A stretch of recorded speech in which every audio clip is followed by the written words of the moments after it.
Perubahan regulasi penyelenggaraan haji dan umroh, terutama kebijakan umroh mandiri, jadi pembahasan penyelenggaraan haji dan umroh yang tergabung dalam Aliansi Pengusaha Haramain Seluruh Indonesia atau Aspirasi. Menurut Sekjen Aspirasi, perubahan regulasi justru menjadi acuan untuk meningkatkan pelayanan. Peralihan penyelenggaraan haji dan umroh dari Kementerian Agama ke Kementerian Haji dan Umroh membuat Aspirasi menyesuaikan dengan regulasi baru.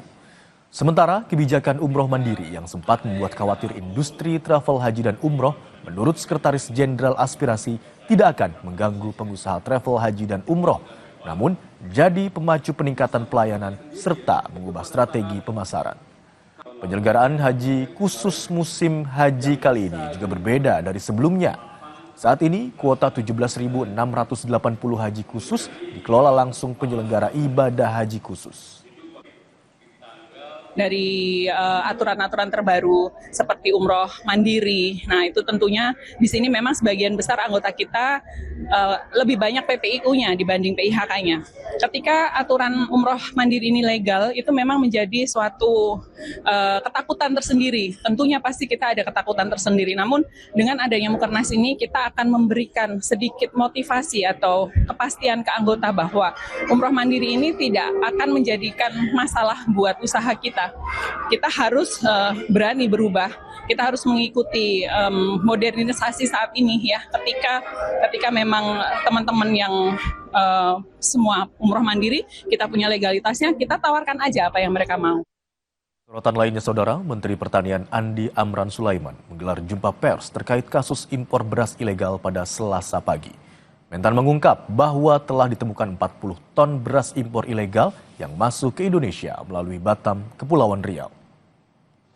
Tadi malam ada laporan dari Batam melalui lapor Pak Amran menyampaikan bahwasanya ada beras yang sandar, sementara perjalanan sandarnya jam 11 malam. Kemudian kami langsung konfirmasi, kami komunikasi dengan Pak Pangdam, Kepri, Pangdam Kapolda, Kepri, Wali Kota, Pak Gubernur, dan Pak Dandim setempat. Kami ucapkan terima kasih kepada seluruh aparat pemerintah yang bertindak cepat dan mengamankan beras 40 ton, juga minyak goreng. Sebelumnya, Menteri Pertanian Amran Sulaiman akan mendalami masuknya 250 ton beras impor tanpa izin di Sabang, Aceh. Menteri Pertanian Amran Sulaiman kembali menegaskan bahwa Presiden telah melarang adanya impor beras. Kini beras ilegal seberat 250 ton di Sabang, Aceh telah disegel dan Kementerian Pertanian masih mencari pelaku utama yang mengizinkan masuknya beras ilegal itu. Dirjen siapa yang meloloskan? Seandainya ada dirjen meloloskan, hari ini berakhir jabatannya. Aku pastikan itu. Kalau dia tidak patuh pada presiden kita. Tapi alhamdulillah ternyata Deputi Dirjen patuh mengikuti instruksi Bapak Presiden. Sementara itu, menanggapi masuknya 250 ton beras secara ilegal di Sabang, Aceh, Menteri Pertanian langsung berkoordinasi dan melakukan penyegelan terhadap gudang beras impor itu. Amran menyebut beras impor berhasil masuk melalui pelabuhan Sabang karena kawasan itu masuk dalam kawasan bebas perdagangan, sehingga ada perbedaan regulasi. Misalnya ada beras masuk di Sabang, itu 250 ton, tanpa izin dari pusat, tanpa persetujuan pusat. Tadi langsung kami telepon Kapolda, kemudian Kabar Eskrim, kemudian Pak Pangdam langsung disegel. Badan Pengusahaan Kawasan Perdagangan Bebas dan Pelabuhan Bebas Sabang menyebut impor beras seberat 250 ton ke Sabang sesuai dengan peraturan perundangan yang berlaku. Pemasukan beras ke kawasan Sabang itu untuk kebutuhan konsumsi warga dan dibolehkan serta sah menurut hukum. Kepala Badan Kepengusahaan Kawasan Perdagangan Bebas dan Pelabuhan Bebas atau BPKS Sabang menyebut impor beras seberat 250 ton ke Sabang tidak tepat dikatakan ilegal. Masukan beras untuk kebutuhan konsumsi warga di sana.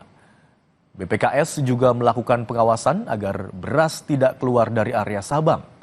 Kebijakan ini dilakukan untuk menjaga kestabilan harga kebutuhan pokok di Sabang dan ketersediaan pasokan bagi masyarakat serta daya saing ekonomi.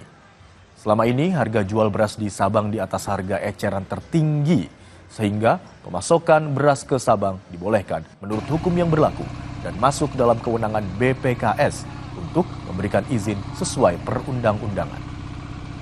Kementerian lembaga yang lain. Jadi kalau dikatakan ilegal sebenarnya tidak tepat juga, itu yang pertama. Yang kedua, dasar itu kemudian sebenarnya kita berkoordinasi terus yang terkait dengan koordinasi dengan kementerian lembaga yang lain. Tanggal 14 November kemarin sebelum barang ini dikapalkan dan diberangkatkan dari pelabuhan di Thailand, itu sebenarnya sudah ada rapat koordinasi yang dipimpin oleh Deputi di Kemenko Pangan. Diputuskan bahwa sebenarnya ini kewenangan BPKS untuk mengeluarkan izin ini, dan izin ini dianggap sesuai dengan peraturan perundang-undangan yang ada. Informasi lainnya, Saudara, Kementerian ESDM pastikan stok BBM di sejumlah SPBU swasta akan kembali tersedia pada akhir November 2025. Hal ini disampaikan Dirjen Migas Kementerian ESDM usai rapat kerja dengan Komisi 12 DPR pada Senin malam. Dirjen Migas Kementerian ESDM Laude Sulaiman menjelaskan negosiasi final pembelian base fuel kepada Pertamina Patraniaga oleh sejumlah pihak penyalur BBM swasta sudah berjalan. Laude pastikan mulai akhir November 2025, SPBU swasta sudah mulai terisi. Namun, Laude tak merinci berapa volume base fuel yang dibeli dari hasil negosiasi bagi para pihak swasta tersebut. Menteri SDM sudah melakukan pertemuan kemarin dan menyampaikan bahwa posko yang akan dilaksanakan pada menjelang Nataru ini akan dimulai lebih awal dan akan diakhiri lebih panjang dari tahun sebelumnya.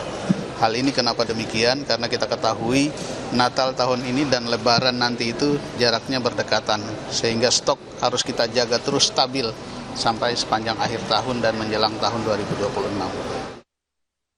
Di tengah kesepakatan gencatan senjata, Israel tetap melancarkan rangkaian serangan udara di seluruh jalur Gaza.